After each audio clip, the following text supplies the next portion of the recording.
Hello les petits lecs! Une croisière sur le Nil, mais quel bonheur! Voguer le long des villes mythiques de Luxor à Assouan, observer la campagne égyptienne avec ses scènes de vie quotidienne entre champs et palmiers, contempler les temples antiques égyptiens pour terminer au pied des pyramides de Gizeh et de son emblématique Sphinx. Quel programme fabuleux, n'est-ce pas? C'est sans nul doute ce que pensaient les jeunes mariés Simone Doyle et Lynette Ridgway, ainsi que leurs invités confortablement installés sur leur luxueux bateau de croisière. Et ce serait sans doute le cas si l'ex-fiancée du marié, Jacqueline de Belfort, ne venait jouer les troubles-fêtes. Par un hasard étonnant, le célèbre détective Hercule Poirot se trouve justement au Caire en vacances. La jeune mariée, Lynette, fait donc appel à ce dernier afin qu'il mette fin à cette situation intenable.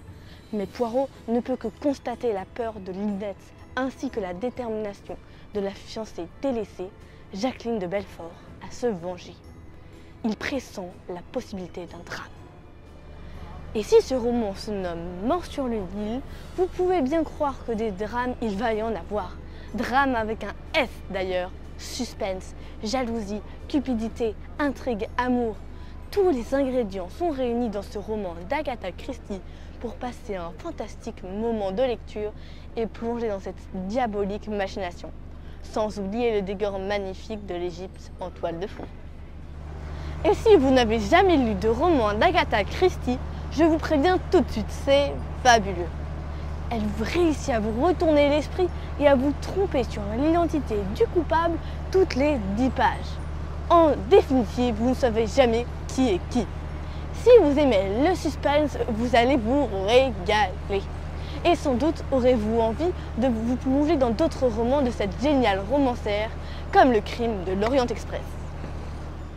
Après une première version produite au cinéma en 1978, un remake a été lancé cette année. Le film respecte bien le roman et nous offre des paysages égyptiens de toute beauté. Néanmoins, c'est mieux de lire le roman avant de voir le film.